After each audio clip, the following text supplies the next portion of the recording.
What's going on, guys? Welcome to today's episode. We've got a masterclass on all things precious metals, gold, money, and the future of the global financial system. Today, I am joined by Dana Samuelson. He is a 40-year vet of the precious metals industry. He's the founder of American Gold Exchange, and he is someone who literally learned and was mentored in the business early on under the man responsible for helping re-legalize gold ownership throughout the entire United States.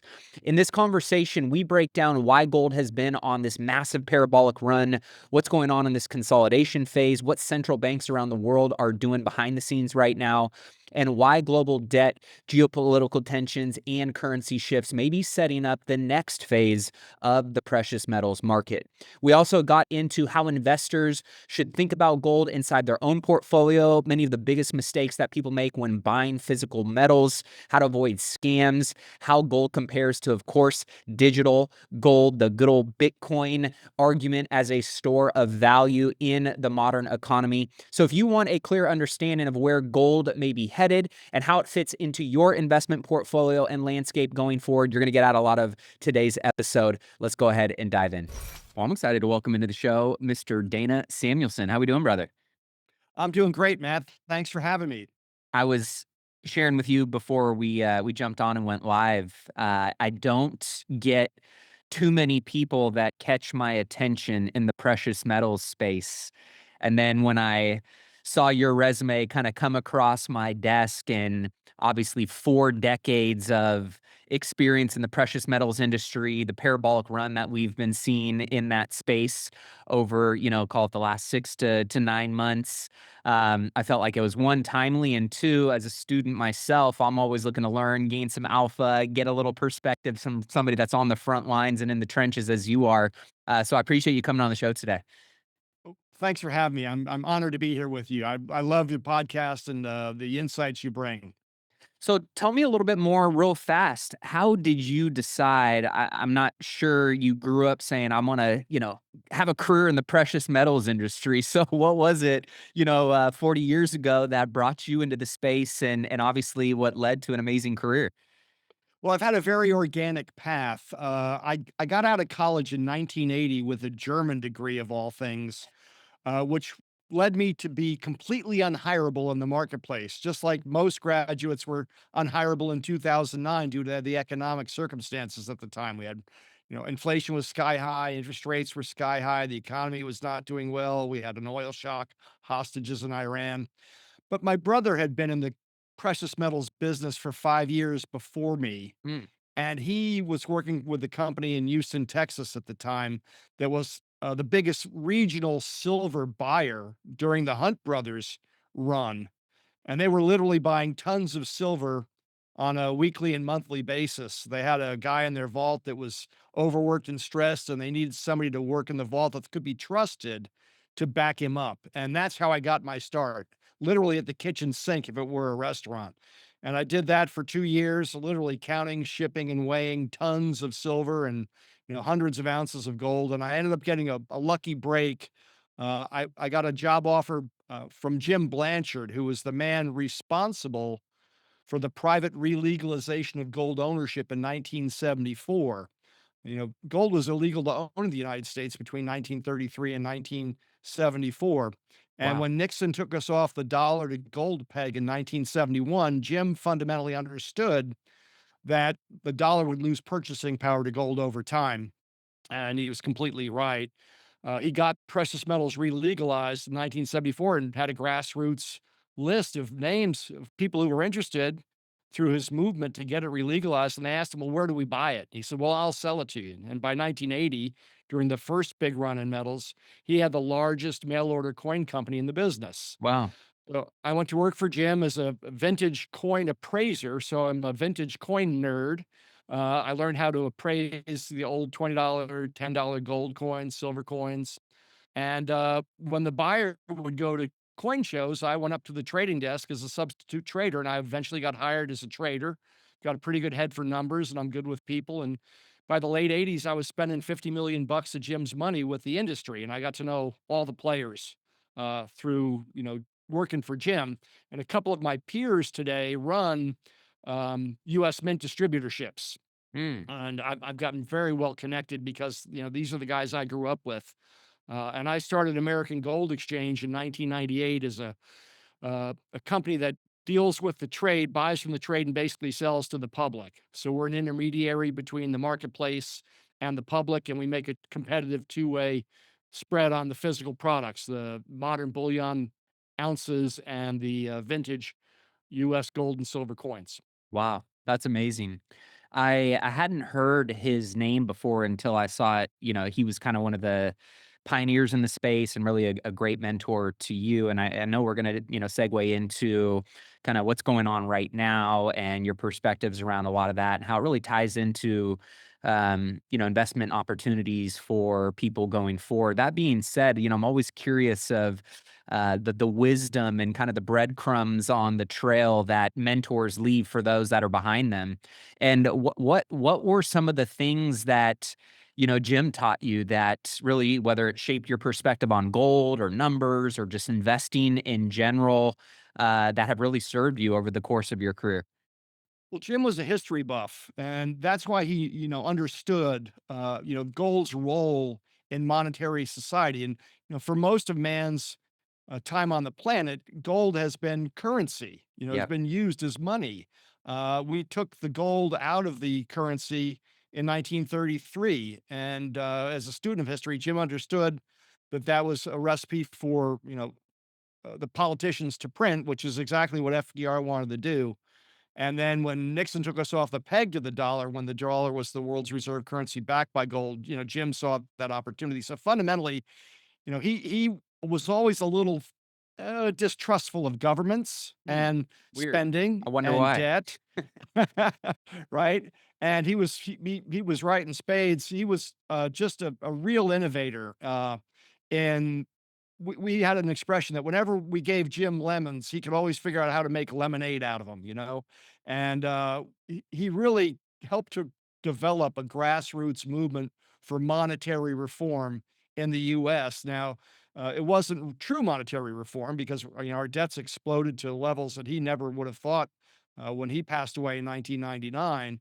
Uh, but he understood that gold underpinned the financial system, and that's really the lesson he taught me, and how to be an entrepreneur and how to be a good entrepreneur as well. Mm, That's really what I learned from Jim. I love that. Now, what would you say has changed, if anything, around the importance and value of having gold in one's portfolio from when you started to where we find ourselves today? Well, we have just seen our debt explode over the last 20 years in particular to Yeah, levels that, we never would have imagined. Computer trading has really, enhanced man's ability to do more with less, or a lot more with less, as far as time and effort. And, I don't think he would have imagined the degree to which the debt has just grown relative to the economic cycle. Our debt to GDP is 100%, 120%, depending on how you measure it, our unfunded liabilities. Um, and I don't think he would have envisioned the rise of China that we saw over the last 20 years, and now the global competition we have with China. I mean, we always kind of knew that it could happen, but not to the yeah. level that it's occurred. So, Now, for the average investor, obviously there's kind of everybody's portfolio, risk appetite, kind of goals, time frame, all varies, right? So I know it's not one clean broad stroke, but I'm sure over the years of, dealing with so many investors, investing in it yourself, kind of getting more to the tactical level, what are some of the things you say, psychologically and or strategically somebody that maybe doesn't own gold right now, or maybe they own a little bit, but what are some of the things that you say people should think about and employ as an overall investment strategy and maybe a holistic or diversified approach when approaching gold? well, we don't have a precious metals culture in our country like most other countries do, because we Hmm. enjoy the world's reserve currency, the Right. dollar. Yep. So it insulates us from currency shocks. And that helps to insulate us to a degree from commodity price shocks as well, because we just have the commodity price fluctuating in dollars and not in other currencies as well. Plus, we've never had war on our shores and we've never had our currency fail. So if you've been in that environment, you have a precious metals culture. And we've never really taught that in our Right. country. So most people don't understand it. So from a most fundamental standpoint, I try to convey that people should have at least some precious metals in their portfolio, which is a cornerstone, um, about 5 to 10% of assets, depending on what you're comfortable with, as a hedge against uncertainty in the markets or market volatility. And gold's role in that environment worked perfectly during the great financial crisis when stocks fell 50%, gold more than doubled, between 2009 and 2011, helping to offset the volatility in the stock market. Even with the run we've had in the last year, now major financial houses, have said the 60/40 model of stocks to bonds should really be 60/20/20, with precious metals taking up about 20% of the portfolio in lieu of, 40% bonds, 20% bonds. So uh, my job is to try and help people understand why having a little bit of gold is a good thing. And that's really my mission, is to help educate people how it helps. um, it's kind of a boring market at times, from 1982 to 1999, it was like watching paint dry, compared to other markets. But when we get into, a situation like we've gotten since the great financial crisis, with a debt explosion and zero interest rates, Yep. and then, trillions of dollars of stimulus during COVID, and now inflation and the geopolitical tension that we have now. These are the reasons why it's good to have some precious metals in your portfolio, some gold, for portable, transferable wealth, and maybe a little bit of silver for enhanced profitability, a little bit more volatility in the silver market, and have a little bit of hard money in a crisis if it comes to that, which I don't think it will, but just in case. Yeah, yeah, absolutely. Now, I want to talk a little bit more about the current times and what we're seeing right now and how that kind of ties in overall from your viewpoint of what we're seeing in the precious metals markets. But before we do that real fast, for those that are, looking to transact and kind of get, access to, gold, silver, I know we've even seen, copper and other things have some interesting runs recently. You know, Talk about kind of the mechanics of the process, because I know there's a lot of, mistakes that people make when trying to buy physical gold. Now, obviously, we've got some, access through different digital products and exposure that way. But talk about some of the mechanics that, you see in the space and some of the things to be aware if and when people are making those investments. That's a great question. So I'm a physical dealer, and what I like to trade in are the most widely traded, competitively priced, and easily sellable products for our customers. And most people, when they think of gold or silver, they think of refinery made bars. But we do have a modest but growing problem with Chinese counterfeits. The Right. Chinese, are actually taking tungsten and plating it with gold, and the design on the bars are very plain, so they can replicate a bar much more readily than they can replicate a sovereign minted coin made by the US Mint or the Canadian Mint or the Austrian Mint, which are the top three mints that we deal in, whose pictures that are stamped into the coin are much more intricate. And even the mints have even gone to defending against counterfeiting by adding minute design elements into the pictures that's stamped on the coins. And if you do business with a long time dealer in the space, you're going to sidestep 99% of the problems. Look for the guys like me that have a little snow on the mountaintop, as I like to say, right?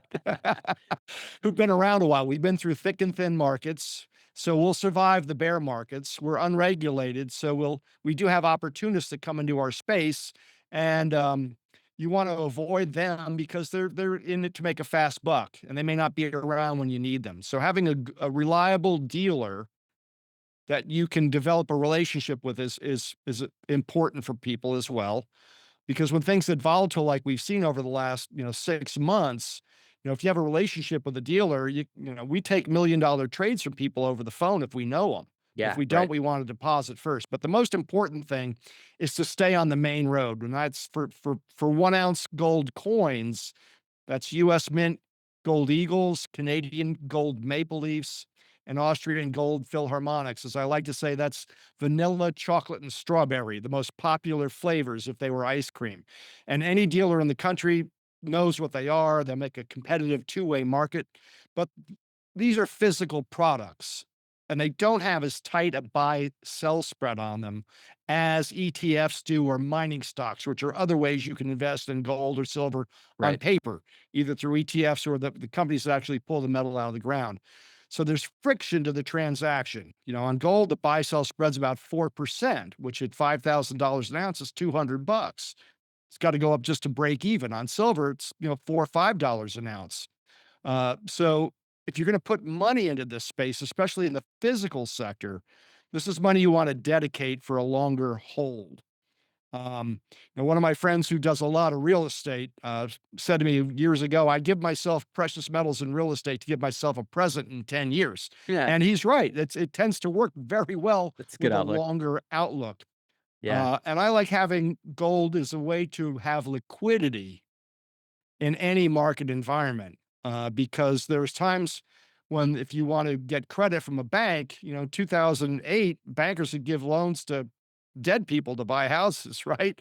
But right. in 2010, they wouldn't give a loan to Elon Musk if he wanted one. Yeah. But if you have precious metals, you have liquidity when you want it. And that's really part of why you have them.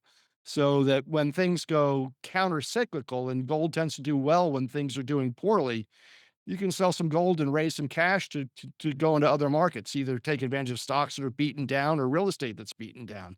That's the way I looked at it. Yeah, I'm glad you brought that up, right? Because I know there's a lot of, counterfeit metals globally. I know there's, bad actors and dealers and scams in this space, right? You kind of talked about maybe some of the red flags investors should watch for when buying, coins or bullion. And I just think those are things, especially for new people that are kind of getting into the space. Kind of the same thing like crypto in a lot of ways, right? Like there's spaces that aren't as mainstream, that people aren't as aware of, that aren't necessarily as overly regulated, that create opportunity, as you mentioned, for some of those people to come in and take advantage of certain individuals. Now, talking about the physical storage of it, how do you suggest, does somebody backing up trucks and coming directly to your warehouse to get the gold? And what are the mechanics of that, and how do you suggest people properly protect and store, and if and when it's time, right, utilize the value of the metals that they have?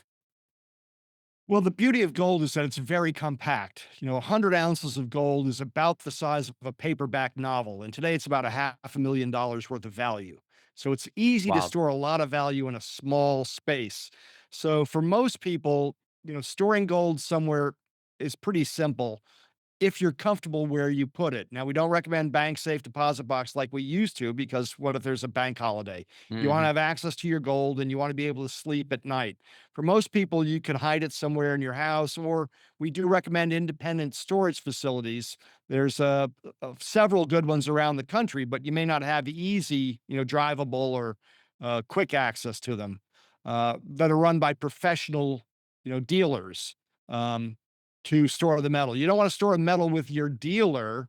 You do want to store metal with an independent warehouse, right? But gold is simple because it's compact. Silver becomes a bigger issue because it equals, about 70 ounces of silver equals an ounce of gold. So there's 70 times more volume for the same amount of dollars.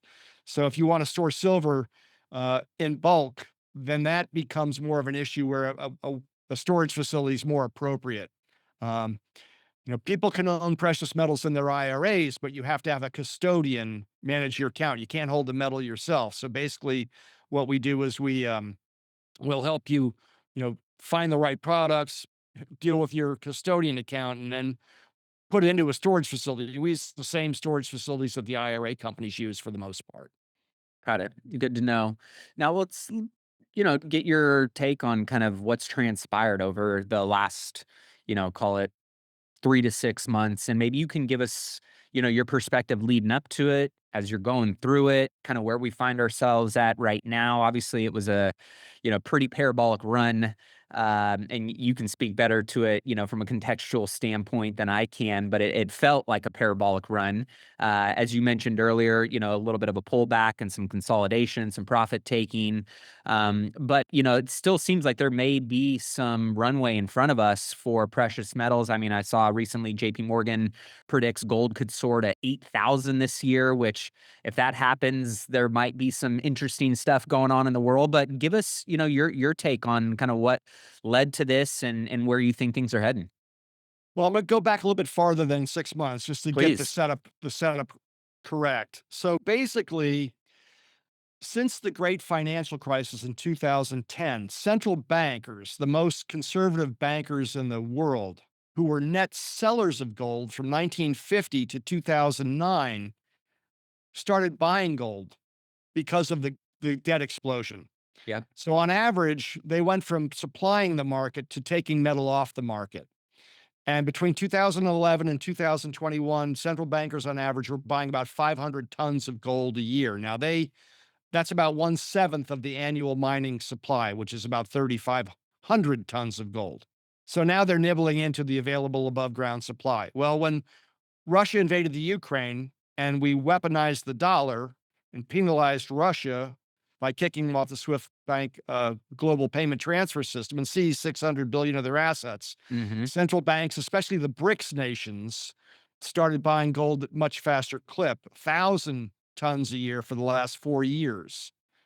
And that's really where the rubber started to meet the road in 2024 when gold broke out over a top of 2075 in 2024. I got under the hood. I said, what's going on here? And that's when I realized that cumulative central bank gold buying is really starting to make a difference in the price. And then President Trump was elected, and he disrupted the global trade order last year with his tariffs. Yep. And it's not just the tariffs, it's tariffs are on, tariffs are off, tariffs are high, tariffs are low, and the uncertainty that all that created.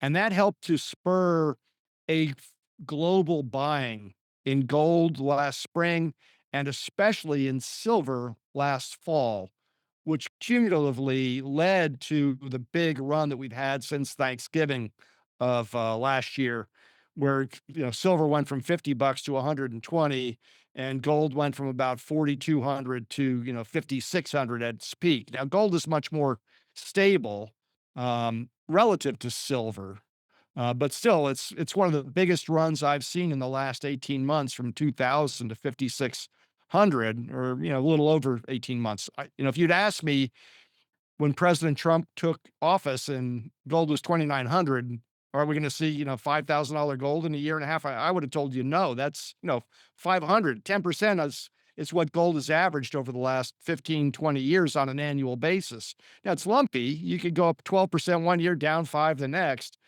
But last year was just extraordinary for a host of cumulative effects that came together at the same time, including two wars, Yeah. Russia against Ukraine, and then Israel got attacked by Hamas in 2003.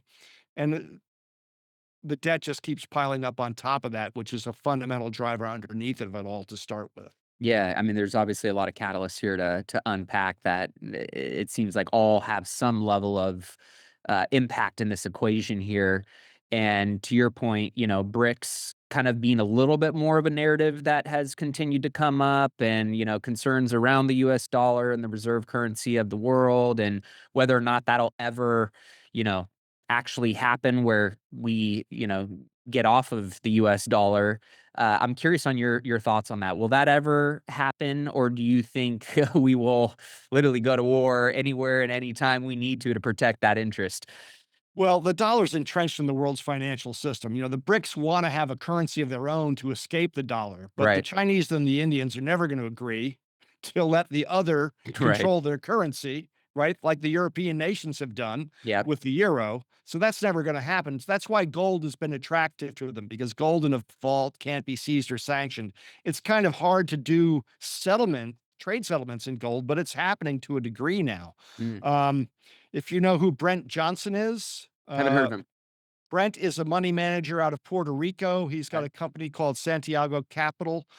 He's come up with a thesis around stable coins Okay. that he Yep. thinks could have a huge impact on the desirability of the dollar around the world in the future. And it's not from, big financial houses or big investors. It's little guys who are in the trenches in all the countries around the world that don't have access to financial markets, but their currency is not as good as the dollar. Mhm. And he thinks if the US can deploy a stable coin that they have on their phone and can access, it could create a whole new wave of demand for the dollar in the future that would underpin it and help to displace local currency trading in some places. I could see It's that. quite a unique thought, and I Yeah. think it has a lot of merit for that reason. So I don't think the dollar's going anywhere. It's here to stay. It used to be about, I guess, what, 62% of the world's share of currency, and now it's about 48 or 47. So it's waning to other the euro and the yuan to a degree, but it's not going to go anywhere anytime soon. Yeah. It's just what's it going to be worth relative to other currencies? Because the value of the dollar does impact the value of gold and silver. Yep. Yeah, I mean, it's a really an interesting thesis, and stable coins, I do believe, are really becoming a disruptive thought, especially for the banking system. If I can control my own currency or my own money, we'll just say, without having to go to the bank and ask for permission or to have a hold time on when I can take access to it, and the cost to transfer it is essentially nothing.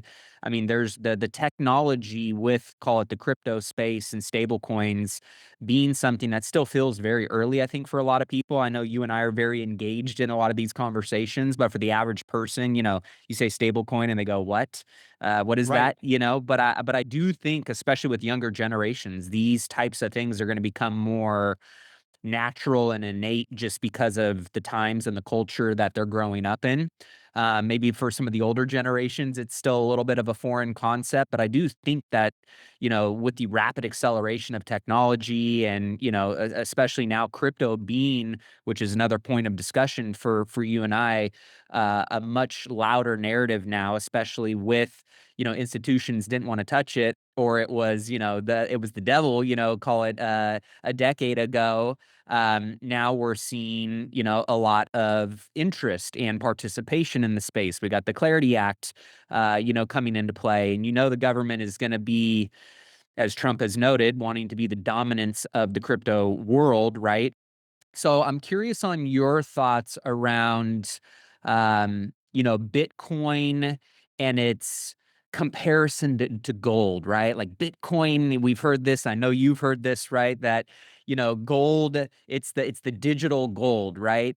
And we've seen somewhat, and I'm curious on your take with this. Of gold has lost some market share while Bitcoin has recently gained market share, and whether or not that's correlated to a rotation out of gold and into Bitcoin. I think there's still just way too much volatility in Bitcoin. There's no regulation in Bitcoin.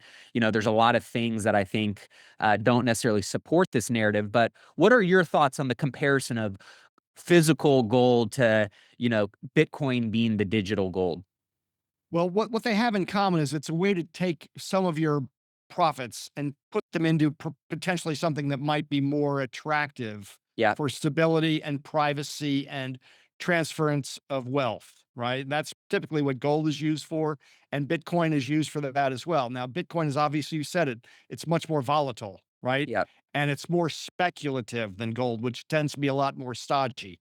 We also tend to have a age demarcation line. If you've grown up with a cell phone in your hand and you're 40 or younger, you're used to trading things on your phone. yeah, That's attractive to Bitcoin. Gold tends to be a bit more attractive to the older crowd like myself, like I said, with a little snow on the mountaintop. But with Bitcoin's recent volatility, we're seeing more and more crossover between the two. yeah, With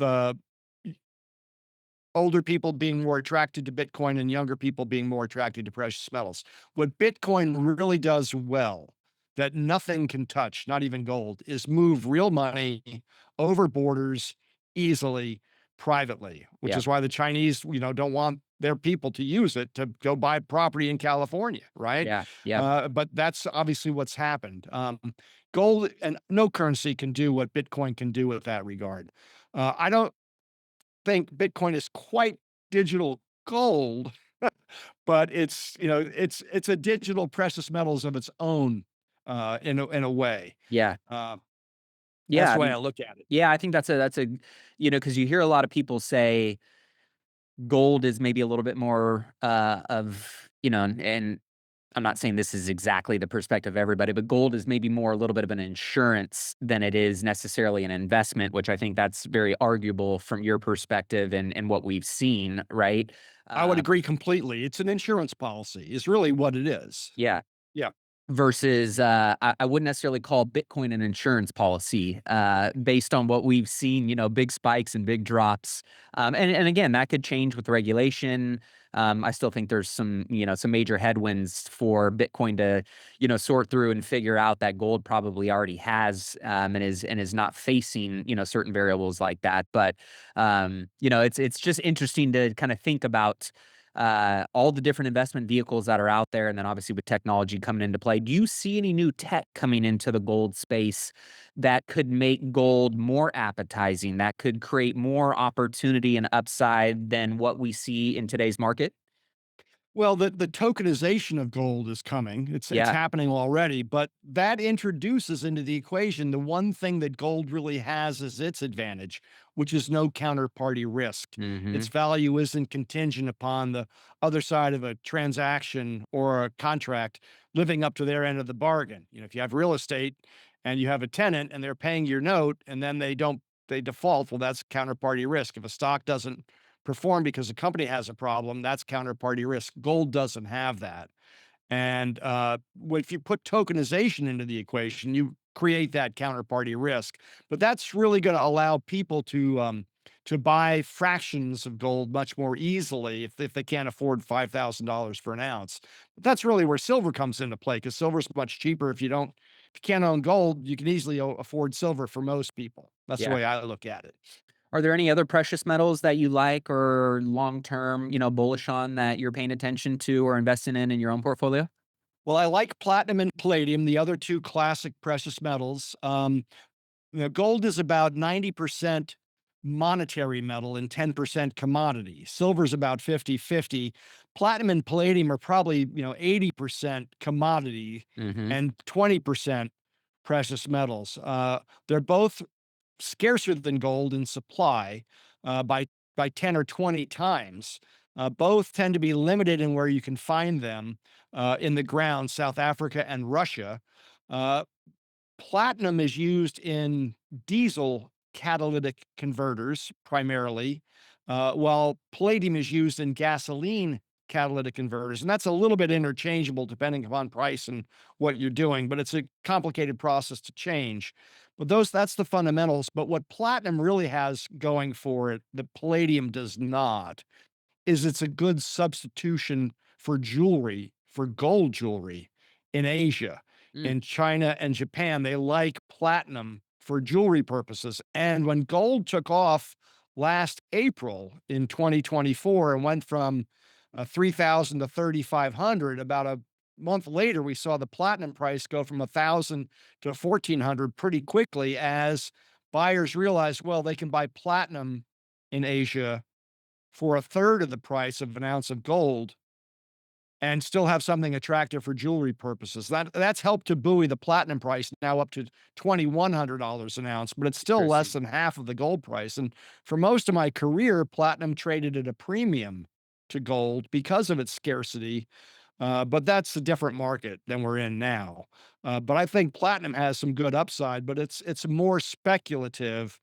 And if we have a better economy globally, that could really affect it positively as well. I don't think there's a lot of downside in platinum right now. Uh, but gold is leading, silver's following. Platinum is kind of a little hidden in the corner. But if you have knowledge about it, I do like it as a longer term speculation, especially when it's less than half the price of an ounce of gold.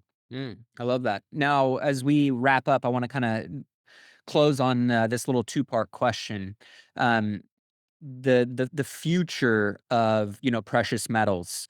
Want to get your take on kind of where you see things going and the real upside, maybe some of your bold predictions. And are there any particular threats or black swan events that, you think could completely, not devastate, but make a big impact and see a major pullback? I was watching, I don't know if you follow a guy named Tom Lee. He's in the financial space, and he's got pretty bullish. He's kind of like the Michael Saylor, and MicroStrategy is to Bitcoin. He is that to Ethereum. And one of the things that he mentioned, they were talking about gold, and he was on a panel and talking about how, if gold ever gets too expensive, then you'll just see, big companies like the Mag 7 just get into the gold mining space because it's just so valuable. He talked about, gold being in space, and if Elon Musk in the future runs into, a planet or an asteroid that has gold on it, right, he'll become the central bank. Or gold could potentially in the future, through alchemy, be manufactured. What are your thoughts on some of those statements, and does that ever concern you, or are you still very bullish on the future of precious metals? Well, fundamentally, there's just more and more people in the world, and they're outpacing the available supply of both gold and silver. So Right. that's a good equation, just from a most fundamental supply and demand equation. Yep. Number one. Number two, I don't like to look too far over the horizon because things can change. So Yeah. when I make an observation or try to think about what's going to happen next, I don't really like to go too far out because I want to be realistic and I want people to trust what I think I can tell them that might be impactful. Right. So I do think, when we see a run like we've had with gold peaking about 5,600, it's gotten a little too far too fast. We're in a consolidation phase right now, but the market's told us where it wants to go. The last couple of sell-offs we've had in the last 2 years have all been pretty short and shallow, but this has been a bigger run. So I think we could go sideways for a while, but ultimately I think we'll see gold, 6,000, 6,500 within, 12 to 18 months, just on a normal trajectory for supply and demand and the way the world is going. Silver has obviously been much more volatile, but silver's a critical element. No metal has more uh, better conductivity or heat transfer than silver. And the next best thing is copper, and it's way below. But if silver gets too expensive, they will be forced to use copper. But by the same token, if there's 20 bucks worth of silver in an iPhone and silver goes to $200, and now the iPhone's got $45 worth of silver, and it's not going to matter to you and me, but it'll matter to, Cook, who, runs Apple, or it'll Yeah. matter to Elon Musk. Right. And just one of the things that's happened in the last couple of months that's really impactful is a year and a half ago, Samsung announced that they had a prototype EV battery based on silver instead of lithium that could charge in 9 minutes and go 600 miles on a charge. Well, they've just made a major investment last fall in a silver mine in Mexico to go directly to the source to source silver. And we've also had rumors of the Chinese government going to two separate Canadian mines in December to buy silver out of the ground for $7, $8 more than the prevailing market price per ounce, Mm. trying to disintermediate the market to secure supply lines, because silver is a byproduct of mining of other metals. It's not a directly mined metal anymore. Ah, interesting. Now, asteroids, maybe. Yeah, that's out there, right? Alchemy, no. I do think if we could figure out how to get under the ocean floor, like you can, put a straw in the ocean and Yep. pull oil out of underneath the water. There's a lot of metal underneath the ocean floor, but until that is economically viable, I don't think we'll see that happen. But there's potentially a lot of precious metals underneath the ocean floor, in my opinion. That's really the only Achilles heel I think we have from a price standpoint. Now, if we have a great US global economy and we suddenly have a peaceful moment in the world, that'll create liability for the precious metals market Yeah. because, gold climbs a wall of worry and it doesn't do well when everything else is doing well Yeah. economically. But I don't see that happening anytime soon. I mean, it's possible we'll settle both the Ukrainian conflict and the Iranian conflict, and things could get a lot, somewhat better to a lot better, a year from now, which could take a little of the wind out of the sails of precious metals.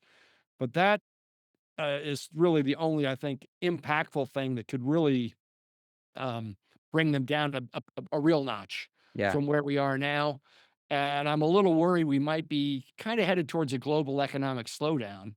Um, but that's anybody's guess. The long predicted recession of 2023, of course, never happened. Yeah. So who knows when we might actually see that happen? But Well, that's based the on a liability for metals. based on a lot of the history and the machine of the industrial war complex, I think you have a little bit of insulation in your industry from what history shows us. But obviously, you got Trump trying to form the board of peace. Mhm. I would love to see world peace. I love to remain optimistic and hopeful that we could one day achieve that. Obviously, it doesn't look too blue sky at the moment. But it, I hold out for hope and still, think that in the future there may be a possibility of that. But it's been absolutely awesome hearing your perspective. And I know a lot of people are going to want to know more about your company, American Gold Exchange. They may want to learn more about what you got going on. Where's the best place for them to do that, Dana? So our company is American Gold Exchange. We're out of Austin, Texas. Our website is amergold.com. We have live, online, transparent pricing, very competitive. We're consultative in nature. We'll help people with any questions they may have. We have an online store. I have a YouTube channel where I put out market updates, American Gold Exchange Austin. And I'm on LinkedIn and X, where I post in between market updates. Email is info at amergold.com. And And we'll we're happy to help anybody we can. No question. Any questions, large or small, will help. And that's really what our strength in the marketplace is. We truly try and help people in our space and be reliable, trustworthy, and competitive. That's our advantage. Well, you haven't been around for as long as you have by doing the opposite. So grateful to have you on today. We'll be sure to link up all of that information for anybody that wants to connect, get to the website, find the email, MillionaireMindcast.com. As always, Dana Samuelson, thanks for coming on the show. Thank you, Matt. Well, that wraps up today's episode. Thank you so much for tuning in. As always, you guys know this show would not be what it is without you, the amazing listener, the support, sharing this out with other people who can gain value from it, taking 60 seconds to leave a review. If you haven't done so already, those things mean the world to us and ultimately help us spread this message out to as many people as we possibly can to help them on their wealth building journey. If you have any particular links or resources that you're trying to track down that were mentioned in this interview, be sure to check out this episode at MillionaireMindcast.com, where you can find access to all that information. And of course, if you haven't checked out the Wise Investor Vault yet, be sure to head over to wiseinvestorvault.com to check out all the tools, all the resources, the checklists, the spreadsheets, the trackers, all kinds of amazing things that can help you on your wealth building journey at the wiseinvestorvault.com. If you haven't connected with me on social media yet, I'm consistently putting out more content, stories, value to help you on your wealth building journey. And one of the best and most exciting things for me on a weekly basis is getting to connect with you guys. Getting your DMs, hearing what things impacted you, what you need help with is a big way that we continue to drive the content for this show. So if we're not connected and following each other on Instagram, on social media at official Matty A, give me a like and a follow. Would love to connect with you there. And of course, don't forget to get on my deals list. If you're an accredited investor, you want to look at more deal flow. You want to see what deals I have access to, what deals I'm raising capital for. This is an exclusive list that I only put out to my accredited investor list, my Millionaire Mindcast family. So text the word deals to 844-447-1555. And with that being said, thank you again so much for supporting the show. Until next week's episode, keep investing in yourself and your wealth on your march to $1 million and beyond. Cheers.